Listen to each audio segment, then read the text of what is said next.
Hello friends, இன்னைக்கு ரொம்பவே ஒரு ஹெல்தியான, டேஸ்டியான, எஃபெக்டிவான வெயிட் லாஸ் ரெசிபி தான் பார்க்க போகிறோம்.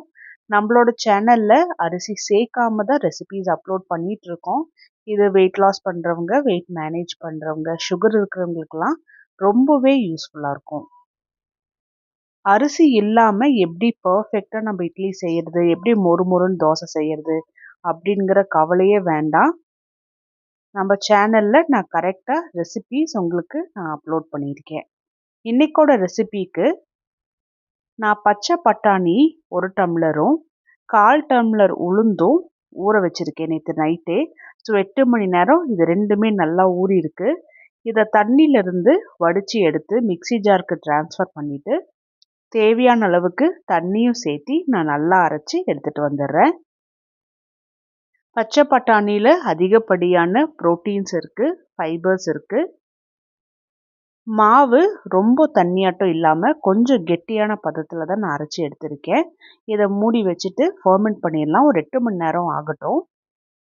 பேனில் 1 டீஸ்பூன் நல்லெண்ணெய் ஊற்றி எண்ணெய் சூடான உடனே 1/4 டீஸ்பூன் கடுகு, 1/4 டீஸ்பூன் ஜீரகம், 1/4 டீஸ்பூன் உளுத்தம் பருப்பு மிதமான சூட்லேயே இது எல்லாமே நல்லா பொரிஞ்சு வந்த உடனே சின்ன சின்னதாக கட் பண்ணின கருவேப்பிலை, இதுவும் கொஞ்சமாக வறுப்பட்ட உடனே சின்ன சின்னதாக கட் பண்ணின ஒரு நார்மல் சைஸ் பச்சை மிளகா, ஒவ்வொரு இன்க்ரீடியண்ட்டாக போட்டு கொஞ்சம் கொஞ்சம் வறுத்தது போல் எடுக்கலாம். பச்சை மிளகா கொஞ்சம் நல்லா வதங்கி வரணும், அப்போ தான் சாப்பிடும்போது காரம் தட்டாமல் இருக்கும். இது கூட ஒரு நார்மல் சைஸ் வெங்காயத்தையும் சின்ன சின்னதாக கட் பண்ணி போட்டு வெங்காயம் லைட்டாக பிங்க் கலர் ஆகிற அளவுக்கு நல்லா வறுத்தது போல் எடுத்துக்கலாம். அப்பப்போ நல்லா கலந்துட்டு வெங்காயமும் நல்லா வதங்கி வந்திருக்கு. இப்போ இதில் தேவையான அளவுக்கு உப்பு, அதாவது வெங்காயம் வதங்கிறதுக்கு மட்டும் அளவாக உப்பு சேர்த்தி வதக்கி எடுத்துக்கலாம்.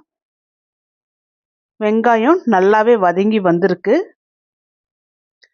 இதில் 1/4 டீஸ்பூன் மஞ்சள், இது ஜஸ்ட் ஒரு கலருக்காக வேண்டி நான் லைட்டாக மஞ்சள் கலர் போட்டிருக்கேன். ஸோ உங்களுக்கு தேவையில்லை அப்படின்னா நீங்கள் ஸ்கிப் பண்ணிக்கலாம்.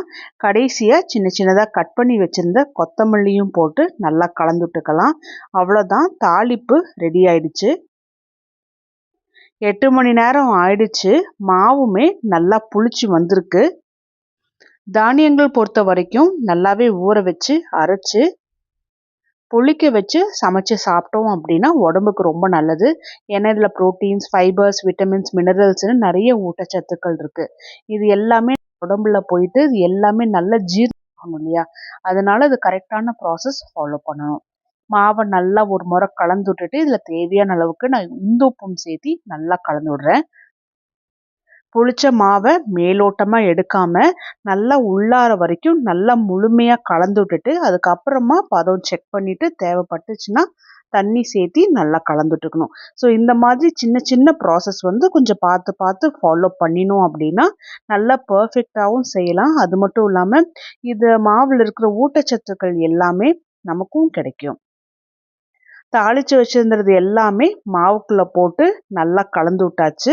இப்போ சைட் டிஷ் ரெடி பண்ணிடலாம்.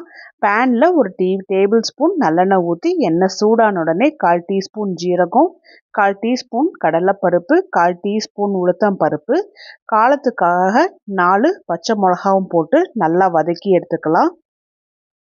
நான் கார சட்னி தான் ரெடி பண்ணுறேன். ஏன்னா தேங்காய் சட்னி அந்த மாதிரி நம்ம ரெடி பண்ணாலுமே கொஞ்சம் காரம் தூக்கலாக நம்ம செஞ்சுக்கணும். ஏன்னா கொஞ்சம் காரசாரமாக இருந்துச்சு அப்படின்னா தான் சாப்பிட்டதில் ஒரு சாட்டிஸ்ஃபேக்ஷன் இருக்கிறது போல் இருக்கும். இதில் நான் நார்மல் சைஸ் வெங்காயம் 2 நல்ல பெருசு பெருசாக கட் பண்ணி போட்டு வதக்கிட்டு சட்னிக்கு தேவையான அளவுக்கு உப்பும் போட்டு நான் நல்லா கலந்துட்டுக்கிறேன். வெங்காயம் நல்லா வதங்கி வரணும், அதனால் அப்பப்போ நல்லா கலந்துட்டு நல்லா வதக்கி எடுத்துக்க போகிறேன். வெங்காயமும் நல்லா வதங்கி வந்திருக்கு.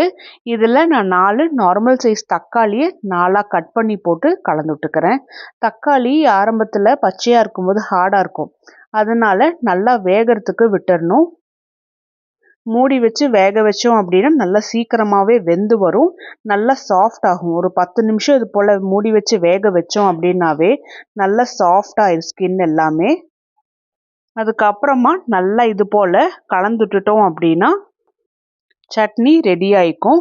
கடைசியாக நான் ஒரு கை நிறைச்ச கருவேப்பிலை, கொத்தமல்லி நான் போட்டுக்கிறேன். இது ஆப்ஷனல் தான். ஆனால் வெயிட் லாஸ் பண்ணும்போது நமக்கு ஹேர் ஃபால் அந்த மாதிரி எதுவும் இல்லாமல் இருக்கணுங்கிறதுனால நம்மளால் எந்த அளவுக்கு ஊட்டச்சத்தாக எடுத்துக்க முடியுமோ அந்தளவுக்கு ஊட்டச்சத்தாக எடுத்துக்கணும். இது கூடவே நான் சின்ன துண்டு இஞ்சி, 1/4 டீஸ்பூன் பெருங்காயத்தூள், 1/4 டீஸ்பூன் மஞ்சள் தூள்லாம் சேர்த்துறேன். சட்னியாக இருக்கட்டும், இல்லை நம்ம ரெடி பண்ண போகிற இட்லியாக இருக்கட்டும், இது ரெண்டுத்துக்குமே எதெல்லாம் நம்ம சேர்த்தினா நமக்கு ஊட்டச்சத்து கிடைக்குமோ அதெல்லாம் நம்ம பார்த்து பார்த்து சேர்த்தி நம்ம சாப்பிட போகிறோம். எல்லாமே நல்லா வதக்கி விட்டுட்டு கடைசியாக நான் ஒரு சின்ன துண்டு புளியும் ஒரு சின்ன துண்டு தேங்காவை நான் சின்ன சின்னதாக கட் பண்ணி போட்டு நல்லா கலந்துட்டுக்கிறேன். இதை நல்லா ஆன உடனே ஆறிட்டு மிக்ஸி ஜாரில் ட்ரான்ஸ்ஃபர் பண்ணிவிட்டு தேவையான அளவுக்கு தண்ணியும் சேர்த்தி நல்லா அரைச்சி எடுத்துகிட்டு வந்துடணும். இந்த சட்னியை தாளிக்கிறதும் தாளிக்காததும் நம்மளோட விருப்பம்தான். அதே போல் கன்சிஸ்டன்சி பார்த்தோம்னா சில பேர்த்துக்கு கொஞ்சம் தண்ணி சட்னியாக பிடிக்கும், சில பேர்த்துக்கு கெட்டி சட்னியாக பிடிக்கும். ஸோ அதுக்கேற்ற மாதிரி தண்ணி சேர்த்தி நம்ம அரைச்சிக்கலாம்.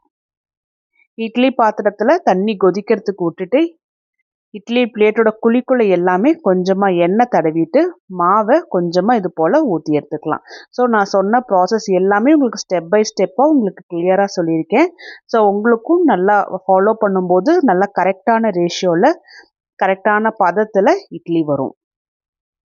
10 நிமிஷம் இட்லியை ஃப்ளேமை ஆனில் வச்சு நல்லா வேகிறதுக்கு விட்டுட்டு 5 நிமிஷம் சிம்மில் வச்சு வெந்ததுக்கு அப்புறமா ஒரு 50% சூடு ஆறுனதுக்கு அப்புறம் இது போல் டீமோல்ட் பண்ணி எடுத்தோம் அப்படின்னா நல்லா வெந்து நல்லா பர்ஃபெக்டாக வரும். லாஸ்ட்டாக நான் சொன்ன இந்த ப்ராசஸுமே ரொம்ப இம்பார்ட்டண்ட்டு.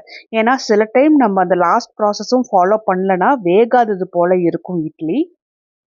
இந்த இட்லி பார்த்தோம்னா நல்ல சாஃப்டாக ஸ்பாஞ்சியாக இருக்கும். நான் உங்களுக்கு இந்த இட்லி ஒன்று பிச்சு காமிக்கிறேன் பாருங்கள், எந்த அளவுக்கு நல்ல பர்ஃபெக்டாக வெந்து வந்திருக்குன்னு. இது கூட இந்த கார சட்னியும் சேர்த்து சாப்பிடும்போது நல்ல ஒரு பர்ஃபெக்ட் காம்பினேஷனாக இருக்கும். நம்மளோட வெயிட் லாஸில் இருக்கோம், இஷ்டம் இல்லாததை சாப்பிட்றோம், இல்லை ருசி இல்லாததை சாப்பிட்றோம், எத்தனை நாளைக்கு இதை கண்டினியூ பண்ணணும் அப்படிங்கிற கவலையே இருக்காது.